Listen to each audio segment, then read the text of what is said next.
Salut tout le monde. Aujourd'hui, on va jaser avec un invité très spécial.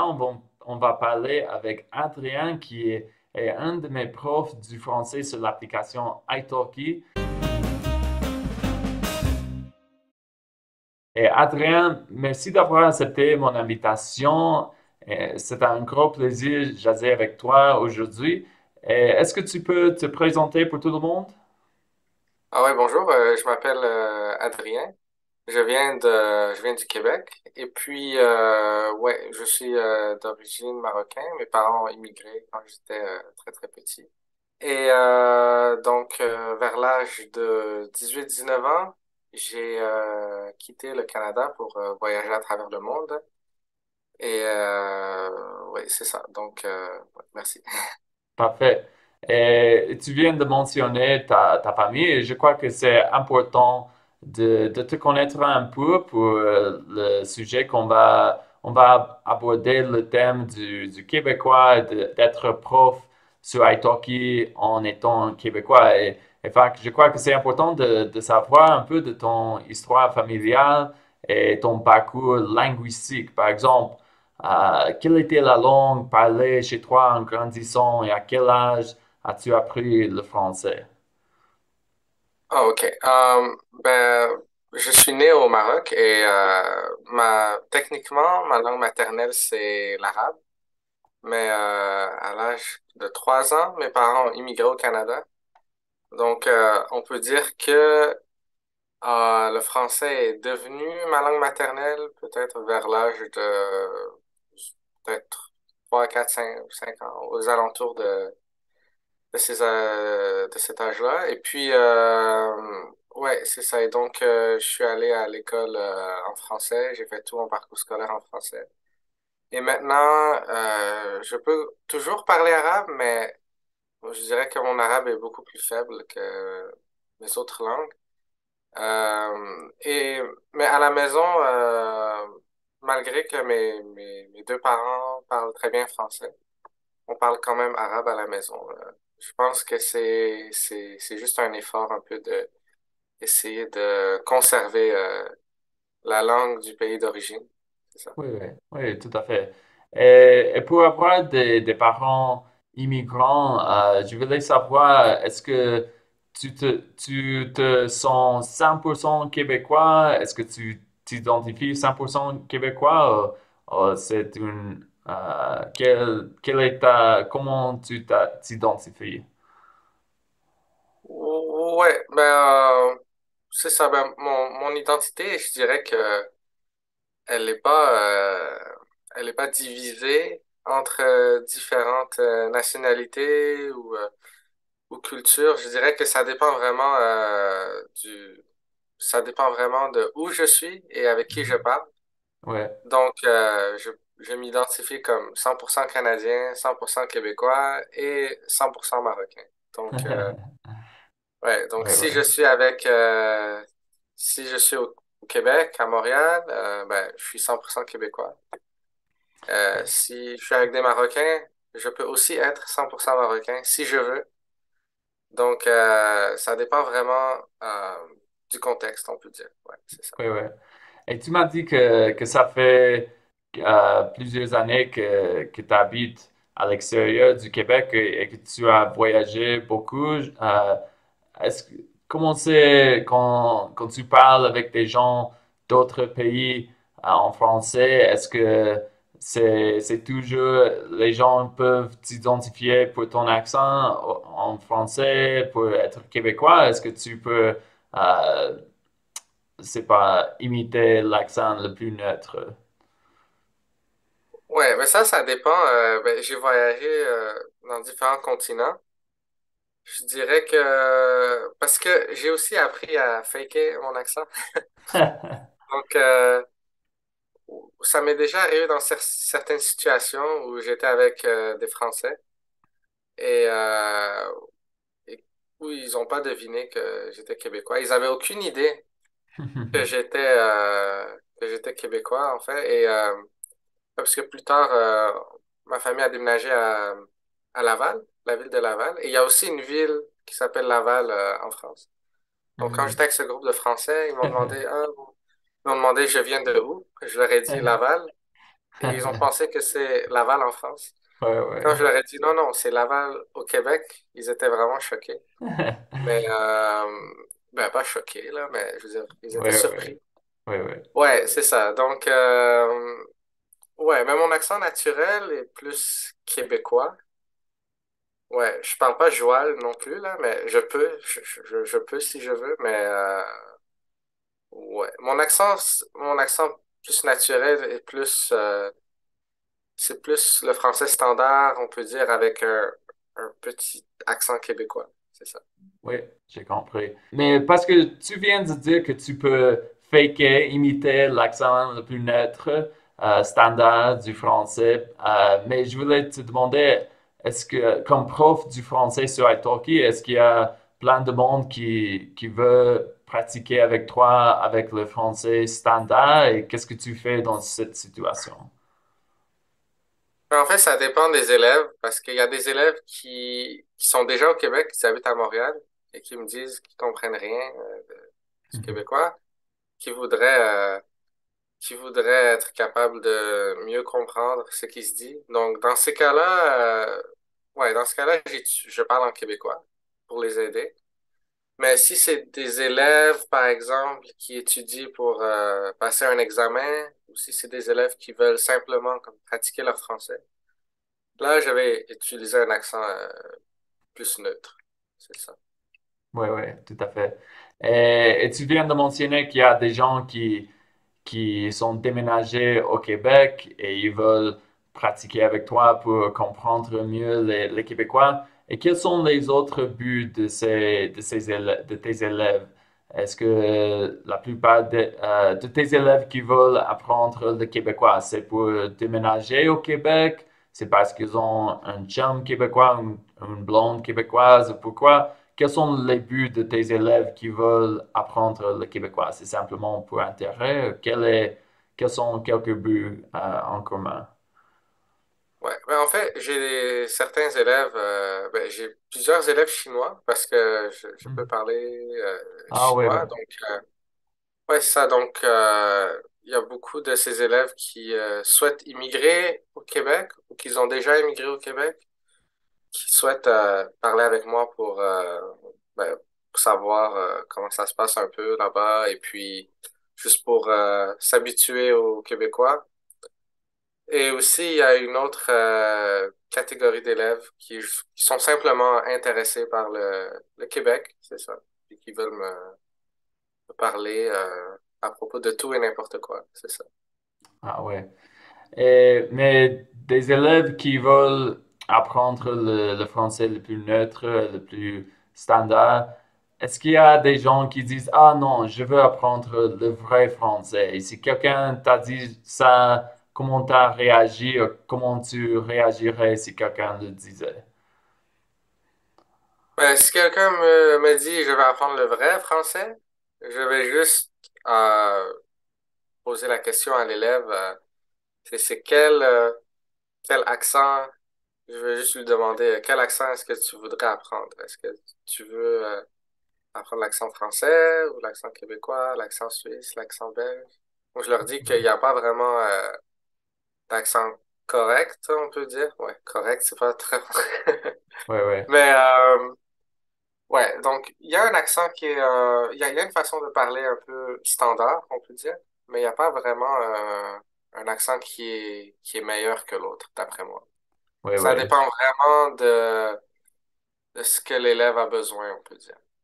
Oui, tout à Ouais, fait. parce qu'il y a des élèves qui vont peut-être aller étudier en France, il y en a d'autres qui vont aller étudier au Québec. Donc, ils n'ont pas les mêmes besoins. Euh, Oui, tout ouais, à c'est ça. fait. Mais est-ce que ça t'est arrivé une fois que quelqu'un a dit quelque chose comme ça, comme je veux apprendre le vrai français, parler québécois, ça jamais t'est arrivé? Non, ça m'est jamais arrivé parce que, ben, par défaut, quand je commence un cours avec n'importe qui, je parle vrai français. Et ensuite, s'ils me disent qu'ils veulent apprendre le québécois, c'est là que je change en québécois. Ouais, ouais, Donc, tout j'ai à fait. jamais eu ce genre de commentaire, non. OK, c'est bon. as mentionné qu'il y a des accents différents, mais il y a aussi des grammaires un peu différentes quand on parle du québécois très informel, comme les contractions et la façon de vraiment contracter les mots au Québec. Et, et je crois que ça, c'est quelque chose que pour quelques élèves peuvent être vraiment difficile du québécois. Et à ton avis, comme d'après toi, est-ce que c'est bon d'enseigner ça aux élèves ou c'est trop avancé? À- est-ce que tu enseignes des contractions québécoises et toutes les particularités du québécois pour tes élèves qui sont intéressés? Ouais, mais en général, pour mes élèves qui sont intéressés, je leur dis que ben, le québécois, c'est un dialecte. Et normalement, les dialectes sont parlés par les gens qui sont déjà natifs. Mhm. Donc, d'après moi, il faut vraiment avoir un bon niveau en français avant d'essayer Ouais. d'apprendre le québécois. Mhm. Mais c'est toujours bon de comprendre. Donc, je vais quand même Ouais. dire certaines expressions à mes élèves. Je vais leur apprendre des expressions, mais pas pour qu'ils les utilisent, juste pour qu'ils soient capables au moins de comprendre. Comme ça, s'il y a un Québécois qui utilise ces expressions avec eux, au moins ils vont être capables de comprendre. C'est ça. Oui, parfait. Bon, tu viens de dire que tu peux changer ton accent un peu pour aider tes élèves qui veulent pratiquer ou connaître l'accent le plus neutre, mais je voulais, parce que j'imagine qu'il y a plein de Québécois qui ont de la misère de faire ça, et je voulais te demander, est-ce que tu as vu ça, qu'il y a d'autres profs qui perdent peut-être des élèves parce que leur accent est un peu plus fort? Oui, dans mon cas, j'ai déjà eu des étudiants qui ont pris des cours avec d'autres profs québécois et qui m'ont dit que malheureusement, ils ont dû chercher un autre prof parce que l'accent de ce prof-là était un peu trop fort. Donc ouais, ce genre de choses arrive définitivement. Ouais. Mais dans mon cas, c'est pas la même chose parce que mes parents sont immigrants et eux-mêmes parlent très bien français. Ben, eux aussi, j'ai passé un peu de temps en France, donc j'ai eu la chance de m'accoutumer à différents accents. Oui, oui, tout à fait. Oui, pour moi, ça c'est un peu triste parce que je crois que c'est très beau de connaître plus du pays francophone et connaître les autres accents. Et comme je voulais te demander de nous donner pour les élèves qui sachent, qui connaissent vraiment rien du Québec, je voulais te donner l'opportunité de motiver ces gens pour connaître le Québec. Qu'est-ce que tu dirais aux gens qui connaissent presque rien du Québec pour les motiver, pour être intéressés pour connaître cette nation tellement intéressante et unique, à mon avis. D'accord. Ben, je trouve le Québec, c'est un endroit très intéressant parce que c'est un des seuls endroits en Amérique du Nord qui parle français. Ouais, Euh, ouais, et aussi, il y a un mélange de culture un peu spécial entre la culture un peu européenne et américaine. Et en mhm, même temps, il y a tellement de personnes issues de l'immigration que ouais, ça crée un environnement très spécial qui est pas très très commun, on peut dire, dans d'autres pays. ouais, Ouais, ça c'est une chose qui a été un atout pour moi parce que j'ai remarqué que quand j'ai commencé à voyager dans plusieurs pays, j'avais plus de facilité à m'intégrer avec les gens ou à comprendre différentes cultures. Et même des fois, je pouvais même reconnaître certaines langues que je parle pas, juste parce que en vivant au Québec, wow. j'ai tellement entendu de langues dans ma vie que des fois, je peux deviner quelle langue que j'entends. Ouais. Ah, Donc ça ça, c'est cool. Ouais. Donc ça, c'est très intéressant. Puis, ouais, et aussi, le Québec a une très grande superficie.